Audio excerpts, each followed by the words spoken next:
Hello guys, आज के इस वीडियो में top 50 question most important question लेके आए जो कि आपके लिए बहुत ही महत्वपूर्ण वीडियो होने वाली है।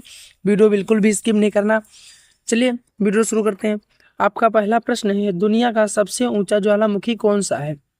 दुनिया का सबसे ऊंचा ज्वालामुखी कौन सा है? तो इसका आपका राइट आंसर हो जाए Mount Ojos del Salado. Mount Ojos del Salado यानी कि ऑप्शन नंबर सी आपका बिल्कुल सही जवाब हो जाएगा। चलिए अगला क्वेश्चन देखते हैं। किस देश को उगते सूरज की भूमि कहा जाता है? किस देश को उगते सूरज की भूमि कहा जाता है? तो इसका आपका राइट आंसर हो जाए जापान को, यानी कि ऑप्शन नंबर बी आपका बिल्कुल सही जवाब हो जाएगा, जापान को। ऑप्शन नंबर बी आपका बिल्कुल सही जवाब हो जाएगा। चलिए अगला क्वेश्चन देखते हैं।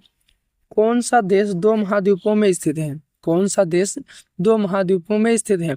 तो इसका आपका राइट आंसर हो जाएगा ये सभी, यानी कि ऑप्शन नंबर डी आपका बिल्कुल सही जवाब हो जाएगा, ये सभी। रूस, तुर्की और मिस्री, ये दोनों तीनों देश जो है महाद्वीपों में स्थित हैं। चलिए अगला क्वेश्चन देखते हैं। भारत का सबसे छोटा राज्य क्षेत्रफल के अनुसार कौन सा है? भारत का सबसे छोटा राज्य क्षेत्रफल के अनुसार कौन सा है? तो इसका आपका राइट आंसर हो जाएगा गोवा, यानी कि ऑप्शन नंबर ए आपका बिल्कुल सही जवाब हो जाएगा, गोवा। चलिए अगला क्वेश्चन देखते हैं। कौन सी गैस गुब्बारे में भरी जाती है जो आग नहीं पकड़ती है?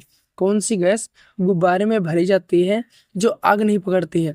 तो इसका आपका राइट आंसर हो जाएगा हीलियम, यानी कि ऑप्शन नंबर बी आपका बिल्कुल सही जवाब हो जाएगा, हीलियम। चलिए अगला क्वेश्चन देखते हैं। पृथ्वी पर सबसे अधिक पाई जाने वाली धातु कौन सी है? पृथ्वी पर सबसे अधिक पाई जाने वाली धातु कौन सी है? तो इसका आपका राइट आंसर हो जाए एल्युमिनियम, एल्युमिनियम, यानी कि ऑप्शन नंबर बी आपका बिल्कुल सही जवाब हो जाएगा, एल्युमिनियम। चलिए अगला क्वेश्चन देखते हैं। मानव शरीर में सबसे बड़ी हड्डी कौन सी है? मानव शरीर में सबसे बड़ी हड्डी कौन सी है? तो इसका आपका राइट आंसर हो जाए फीमर, यानी कि ऑप्शन नंबर ए आपका बिल्कुल सही जवाब हो जाएगा, फीमर। चलिए अगला क्वेश्चन देखते हैं। दूध में कौन सा प्रोटीन पाया जाता है? दूध में कौन सा प्रोटीन पाया जाता है? तो इसका आपका राइट आंसर हो जाएगा केसिन, केसिन, यानी कि ऑप्शन नंबर बी आपका बिल्कुल सही जवाब हो जाएगा, केसिन। चलिए अगला क्वेश्चन देखते हैं। पृथ्वी के वायुमंडल में सबसे अधिक कौन सी गैस है? पृथ्वी के वायुमंडल में सबसे अधिक गैस कौन सी है? तो इसका आपका राइट आंसर हो जाएगा नाइट्रोजन, नाइट्रोजन, यानी कि ऑप्शन नंबर बी आपका बिल्कुल सही जवाब हो जाएगा। चलिए अगला क्वेश्चन देखते हैं। सूर्य के सबसे निकट कौन सा ग्रह है? सूर्य के सबसे निकट कौन सा ग्रह है? तो इसका आपका राइट आंसर हो जाएगा बुध, बुध, यानी कि ऑप्शन नंबर ए आपका बिल्कुल सही जवाब हो जाएगा, बुध। चलिए अगला क्वेश्चन देखते हैं। मौर्य साम्राज्य की स्थापना किसने की? मौर्य साम्राज्य की स्थापना किसने की? तो इसका आपका राइट आंसर हो जाएगा चंद्रगुप्त मौर्य ने। आपका राइट आंसर हो जाएगा चंद्रगुप्त मौर्य ने, यानी कि ऑप्शन नंबर ए आपका बिल्कुल सही जवाब हो जाएगा। चलिए अगला क्वेश्चन देखते हैं। नालंदा विश्वविद्यालय किस राज्य में था? नालंदा विश्वविद्यालय किस राज्य में था? तो इसका आपका राइट आंसर हो जाएगा बिहार में, बिहार में, यानी कि ऑप्शन नंबर बी आपका बिल्कुल सही जवाब हो जाएगा, बिहार में। चलिए अगला क्वेश्चन देखते हैं।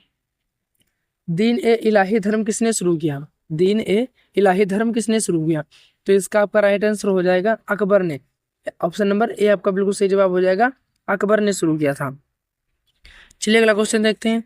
भारत के नेपोलियन किसे कहा जाता है? भारत के नेपोलियन किसे कहा जाता है?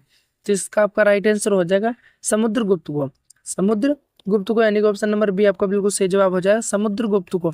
अगर वीडियो पसंद आई हो तो प्लीज चैनल को लाइक एंड शेयर और सब्सक्राइब जरूर कर दें। चलिए अगला क्वेश्चन देखते हैं। अजंता की गुफाएं किसके लिए प्रसिद्ध हैं? अजंता की गुफाएं किसके लिए प्रसिद्ध हैं? तो इसका आपका राइट आंसर हो जाए बौद्ध चित्रकला के लिए, बौद्ध चित्रकला के लिए प्रसिद्ध है अजंता की गुफाएं। चलिए अगला क्वेश्चन देखते हैं। भारतीय वायुसेना की स्थापना कब हुई थी? भारतीय वायुसेना की स्थापना कब हुई थी? तो इसका आपका राइट आंसर हो जाएगा 1932 में, 1932 में, यानी कि ऑप्शन नंबर ए आपका बिल्कुल सही जवाब हो जाएगा, 1932 में। चलिए अगला क्वेश्चन देखते हैं। भारत में पहला परमाणु बम परीक्षण कहाँ हुआ था? भारत में पहला परमाणु बम परीक्षण कहाँ हुआ था? तो इसका आपका राइट आंसर हो जाए पोखरण में, पोखरण में, यानी कि ऑप्शन नंबर ए आपका बिल्कुल सही जवाब हो जाएगा, पोखरण में। चलिए अगला क्वेश्चन देखते हैं। श्वेत क्रांति किससे संबंधित है? श्वेत क्रांति किससे संबंधित है? तो इसका आपका राइट आंसर हो जाएगा दूध उत्पादन से। श्वेत क्रांति किससे संबंधित है? तो इसका आपका राइट आंसर हो जाएगा दूध उत्पादन से, यानी कि ऑप्शन नंबर ए आपका बिल्कुल सही जवाब हो जाएगा, दूध उत्पादन से। चलिए अगला क्वेश्चन देखते हैं। क्विट इंडिया मूवमेंट किस वर्ष हुआ था? क्विट इंडिया मूवमेंट किस वर्ष हुआ था? तो इसका आपका राइट आंसर हो जाएगा 1942 में। 1942 में, यानी कि ऑप्शन नंबर बी आपका बिल्कुल सही जवाब हो जाएगा 1942 में। चलिए अगला क्वेश्चन देखते हैं। भारतीय रिजर्व बैंक की स्थापना कब हुई थी? भारतीय रिजर्व बैंक की स्थापना कब हुई थी? भारतीय रिजर्व बैंक की स्थापना कब हुई थी? तो इसका आपका राइट आंसर हो जाएगा 1935। 1935, यानी कि ऑप्शन नंबर ए आपका बिल्कुल सही जवाब हो जाएगा 1935 में हुई थी। चलिए अगला क्वेश्चन देखते हैं। संयुक्त राष्ट्र संघ की स्थापना कब हुई थी? संयुक्त राष्ट्र संघ की स्थापना कब हुई थी? तो इसका आपका राइट आंसर हो जाएगा 1945 में। 1945 में, यानी कि ऑप्शन नंबर बी आपका बिल्कुल सही जवाब हो जाएगा 1945 में। चलिए अगला क्वेश्चन देखते हैं। संयुक्त राष्ट्र संघ का मुख्यालय कहाँ है? संयुक्त राष्ट्र का मुख्यालय कहाँ है? तो इसका आपका राइट आंसर हो जाएगा न्यूयॉर्क में। न्यूयॉर्क में, यानी कि ऑप्शन नंबर सी आपका बिल्कुल सही जवाब हो जाएगा न्यूयॉर्क में। चलिए अगला क्वेश्चन देखते हैं। विश्व व्यापार संगठन WTO का मुख्यालय कहाँ है? विश्व व्यापार संगठन WTO का मुख्यालय कहाँ है?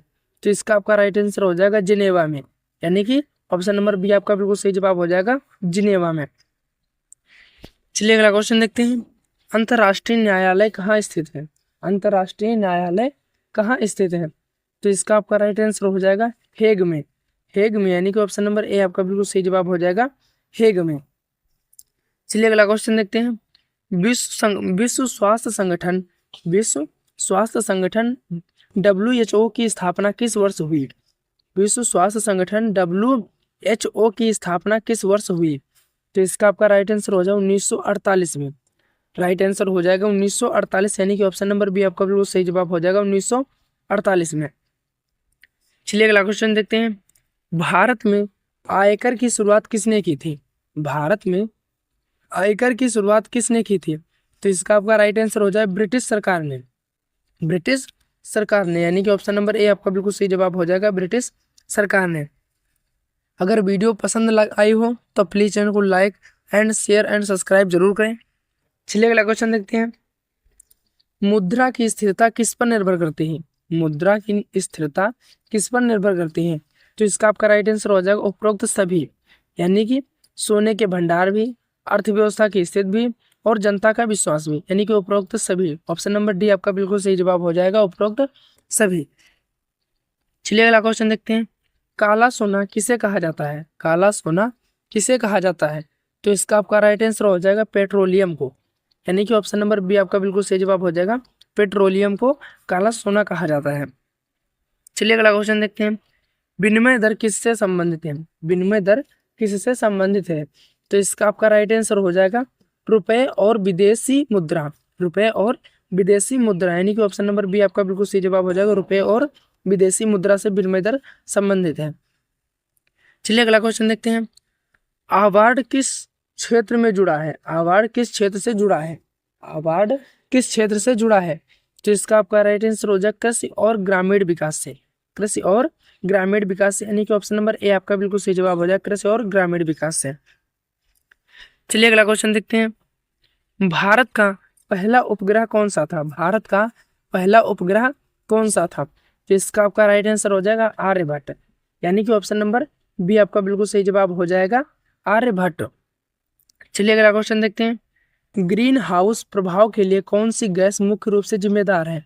ग्रीन हाउस के लिए कौन सी गैस मुख्य रूप से जिम्मेदार है? तो इसका आपका राइट आंसर हो जाएगा कार्बन डाइऑक्साइड, यानी कि ऑप्शन नंबर ए आपका बिल्कुल सही जवाब हो जाएगा कार्बन डाइऑक्साइड। चलिए अगला क्वेश्चन देखते हैं। जल में ध्वनि की गति वायु से कितने गुना अधिक होती है? जल में ध्वनि की गति वायु से कितने गुना अधिक होती है? तो इसका आपका राइट आंसर हो जाएगा लगभग 4 से 5 गुना, यानी कि ऑप्शन नंबर ए आपका बिल्कुल सही जवाब हो जाएगा 4 गुना कम से कम। चलिए अगला क्वेश्चन देखते हैं। विद्युत धारा की इकाई क्या है? विद्युत धारा की इकाई क्या है? तो इसका आपका राइट आंसर हो जाएगा एम्पियर, यानी कि ऑप्शन नंबर बी आपका बिल्कुल सही जवाब हो जाएगा एम्पियर जो है विद्युत धारा की इकाई है। चलिए अगला क्वेश्चन देखते हैं। कौन सा विटामिन रक्त के थक्के जमने में मदद करता है? कौन सा विटामिन रक्त के थक्के जमने में मदद करता है? तो इसका आपका राइट आंसर हो जाएगा विटामिन के। राइट आंसर हो जाएगा विटामिन के, यानी कि ऑप्शन नंबर बी आपका बिल्कुल सही जवाब हो जाएगा विटामिन के। चलिए अगला क्वेश्चन देखते हैं। भारत का सबसे ऊंचा पर्वत शिखर कौन सा है? भारत का सबसे ऊंचा पर्वत शिखर कौन सा है? तो इसका आपका राइट आंसर हो जाएगा कंचनजंगा। कंचनजंगा यानी कि ऑप्शन नंबर ए आपका बिल्कुल सही जवाब हो जाएगा, कंचनजंगा। चलिए अगला क्वेश्चन देखते हैं। भारत का सबसे बड़ा पठार कौन सा है? भारत का सबसे बड़ा पठार कौन सा है? तो इसका आपका राइट आंसर हो जाएगा दक्कन पठार। दक्कन का पठार यानी कि ऑप्शन नंबर ए आपका बिल्कुल सही जवाब हो जाएगा, दक्कन का पठार। चलिए अगला क्वेश्चन देखते हैं। भारत का सबसे अधिक वर्षा वाला स्थान कौन सा है? भारत का सबसे अधिक वर्षा वाला स्थान कौन सा है? तो इसका आपका राइट आंसर हो जाएगा मावसिनराम। मावसिनराम यानी कि ऑप्शन नंबर डी आपका बिल्कुल सही जवाब हो जाएगा, मावसिनराम। चलिए अगला क्वेश्चन देखते हैं। भारत का सबसे बड़ा बंदरगाह कौन सा है? भारत का सबसे बड़ा बंदरगाह कौन सा है? तो इसका आपका राइट आंसर हो जाएगा मुंबई। मुंबई बंदरगाह सबसे बड़ा भारत का बंदरगाह है, यानी कि ऑप्शन नंबर बी आपका बिल्कुल सही जवाब हो जाएगा, मुंबई बंदरगाह। चलिए अगला क्वेश्चन देखते हैं। साइलेंट वैली कहाँ है? साइलेंट वैली कहाँ है? तो इसका आपका राइट आंसर हो जाएगा केरल में। केरल में यानी कि ऑप्शन नंबर ए आपका बिल्कुल सही जवाब हो जाएगा, केरल में स्थित है। चलिए अगला क्वेश्चन देखते हैं। रेड क्रॉस की स्थापना किसने की थी? रेड क्रॉस की स्थापना किसने की थी? तो इसका आपका राइट आंसर हो जाएगा हेनरी ड्यूने ने। हेनरी ड्यूने ने यानी कि ऑप्शन नंबर ए आपका बिल्कुल सही जवाब हो जाएगा, हेनरी ड्यूने ने की थी। चलिए अगला क्वेश्चन देखते हैं। नोबेल पुरस्कार पाने वाले पहले भारतीय कौन थे? नोबेल पुरस्कार पाने वाले पहले भारतीय कौन थे? तो इसका आपका राइट आंसर हो जाए रविंद्रनाथ ठाकुर। रविंद्रनाथ टैगोर कह लो या रविंद्रनाथ ठाकुर, बात है कि चलिए इसका आप राइट आंसर हो जाएगा option number B, Rabindranath Thakur. चलिए अगला क्वेश्चन देखते हैं। भारत का राष्ट्रीय गीत किसने लिखा? भारत का राष्ट्रीय गीत किसने लिखा? तो इसका आपका राइट आंसर हो जाएगा रविंद्रनाथ ठाकुर ने। रविंद्रनाथ ठाकुर ने यानी कि ऑप्शन नंबर बी आपका बिल्कुल सही जवाब हो जाएगा, रविंद्रनाथ ठाकुर ने। चलिए अगला क्वेश्चन देखते हैं। भारत का सबसे बड़ा राष्ट्रीय उद्यान कौन सा है? भारत का सबसे बड़ा राष्ट्रीय उद्यान कौन सा है? तो इसका आपका राइट आंसर हो जाएगा हेमिस राष्ट्रीय उद्यान। हेमिस राष्ट्रीय उद्यान यानी कि ऑप्शन नंबर सी आपका बिल्कुल सही जवाब हो जाएगा। चलिए अगला क्वेश्चन देखते हैं। हड़प्पा सभ्यता किस युग की है? हड़प्पा सभ्यता किस युग की सभ्यता है? तो इसका आपका राइट आंसर हो जाएगा कांस्य युग की, यानी कि ऑप्शन नंबर सी आपका बिल्कुल सही जवाब हो जाएगा, कांस्य युग की। चलिए अगला क्वेश्चन देखते हैं। गोल्डन क्वाड्रिलेटरल परियोजना किससे संबंधित है? गोल्डन क्वाड्रिलेटरल परियोजना किससे संबंधित है? तो इसका आपका राइट आंसर हो जाएगा सड़क नेटवर्क से। सड़क नेटवर्क से इसका आपका right answer option number B आपका बिल्कुल सही जवाब हो जाएगा। चलिए अगला क्वेश्चन देखते हैं। जागोरी नृत्य किस राज्य का है? जागोरी नृत्य किस राज्य का है? तो इसका आपका राइट आंसर हो जाएगा मणिपुर का, यानी कि ऑप्शन नंबर बी आपका बिल्कुल सही जवाब हो जाएगा, मणिपुर का है। चलिए अगला क्वेश्चन देखते हैं। भारत में सबसे पहले प्रिंटिंग प्रेस कहाँ स्थापित हुआ? भारत में सबसे पहला प्रिंटिंग प्रेस कहाँ स्थापित हुआ? तो इसका आपका राइट आंसर हो जाएगा गोवा में, यानी कि ऑप्शन नंबर बी आपका बिल्कुल सही जवाब हो जाएगा, गोवा में। चलिए अगला क्वेश्चन देखते हैं। पंचतंत्र के लेखक कौन माने जाते हैं? पंचतंत्र के लेखक कौन माने जाते हैं? तो इसका आपका राइट आंसर हो जाएगा विष्णु शर्मा। विष्णु शर्मा यानी कि ऑप्शन नंबर बी आपका बिल्कुल सही जवाब हो जाएगा। जो पंचतंत्र के लेखक हैं वो विष्णु शर्मा जी माने जाते हैं। चलिए अगला क्वेश्चन देखते हैं। गिर राष्ट्रीय उद्यान किस राज्य में है? गिर राष्ट्रीय उद्यान किस राज्य में है? तो इसका आंसर आप लोगों को कमेंट में बताना है। और अगर वीडियो पसंद आई हो तो प्लीज़ चैनल को लाइक, शेयर एंड सब्सक्राइब करें। मिलते हैं अगले वीडियो में, तब तक के लिए जय हिंद।